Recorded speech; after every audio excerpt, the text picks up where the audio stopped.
Pour mon trading de CFD, je veux une plateforme différente.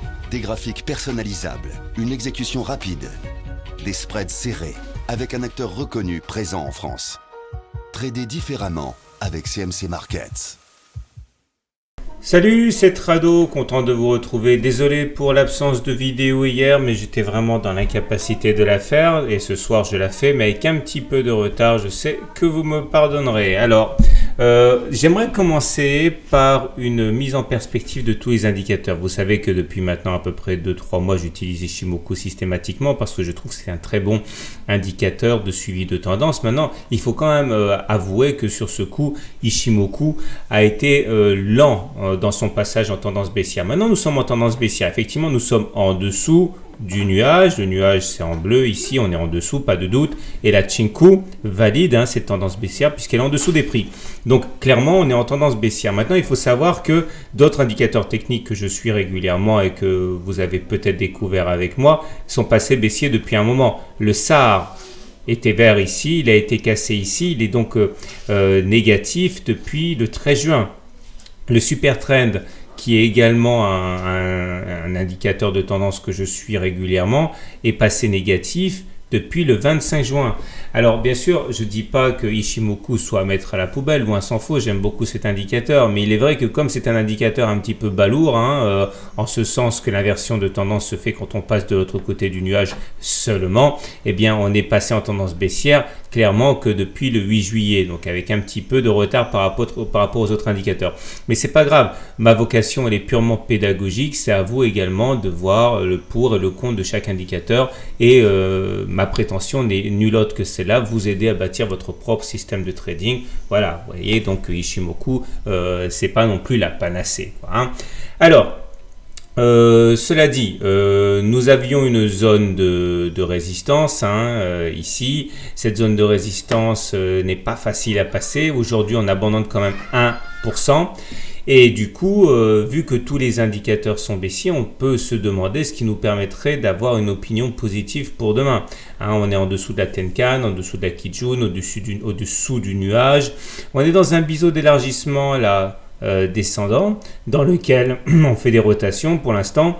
Je vous rappelle que normalement les biseaux d'élargissement descendant se cassent par le haut, c'est-à-dire que normalement statistiquement on devrait casser cette oblique là, mais on ne peut pas savoir quand et on ne peut pas non plus être sûr qu'on soit dans les stats. On est à 7 à 8 chances sur 10 de cassure par le haut. Si vous n'avez pas de bol, vous êtes dans les deux cas où ça casse par le bas. Donc voilà, c'est simplement un élément supplémentaire. Regardez les indicateurs techniques. Nous avons le TRIX qui est un indicateur lourd aussi, qui avait donné le signe de retournement tendance le 17 juin, lui, puisque j'y suis. Donc il est baissier, il est en dessous de 0, en dessous de son signal, ce n'est pas bon. Nous avons le CCI qui envoie toujours un signal négatif puisqu'il est en dessous de moins 100, on l'oublie aussi. Nous avons le momentum qui est négatif et le MACD qui est négatif aussi. Alors le croisement de signal de MACD, ce qui renvoie un signe négatif, lui a eu lieu le 13 juin, comme la cassure du SAR. Donc c'était intéressant pour vous de remarquer ça. Maintenant, j'aimerais quand même vous amener sur un tuto, celui des supports et résistances sur indicateur. Alors de quoi s'agit-il? Bon, vous savez, il y a des actions, il y a des indices, il y a des matières premières et puis il y a des indicateurs qui permettent de jauger de l'évolution en cours. Ça, il peut s'agir du momentum, du stochastique, du MACD, etc. Et bon, les cours de l'action vont par exemple monter, les indicateurs aussi. Alors ce qu'il faut savoir, c'est que vous pouvez avoir des obliques et des supports sur les indicateurs eux-mêmes. C'est-à-dire que vous pouvez tout à fait tracer une oblique ascendante non seulement sur les cours, comme on le fait souvent, mais également sur l'indicateur. Et quand on s'approche d'une oblique, on peut tout à fait envisager qu'on va rebondir dessus. Ça fonctionne également dans l'autre sens. Vous pouvez avoir une résistance à la hausse qui va non pas se manifester sur les cours, mais qui va se manifester comme son ombre en fait en négatif sur l'indicateur MACD, momentum, etc. Alors il faut savoir que ça se casse aussi. En l'occurrence, par exemple, ici, si nous avons une cassure de cet indicateur, eh bien ça peut être interprété comme un signal de hausse. Et derrière, il va y avoir une hausse des cours. Dans l'autre sens aussi, si vous aviez un support sur l'indicateur et que ce support vient à casser, eh bien vous allez avoir souvent une baisse derrière.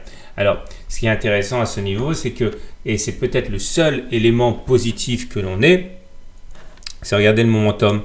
On avait ici une résistance sur les cours et cette résistance a été cassée hier.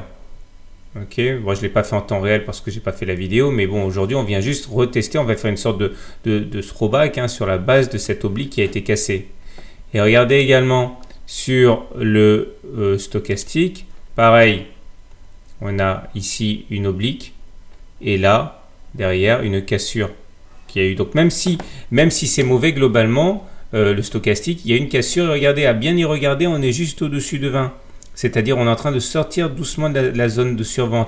Tout ça me fait penser que voilà, ce sont deux éléments quand même qui plaident pour une fin de baisse. Alors c'est difficile parce qu'on a beaucoup d'éléments baissiers pour deux éléments haussiers. Si on fait l'addition des uns et des autres, il n'y a pas photo, ça doit baisser demain. Mais attention parce qu'on est peut-être vraiment à deux doigts d'une nouvelle impulsion haussière. Mais attention, ça remet nullement en cause mon opinion baissière de moyen terme. Voilà, donc je pense, compte tenu de cette configuration-là et de tous les éléments baissiers, qu'on fera un nouveau plus bas demain.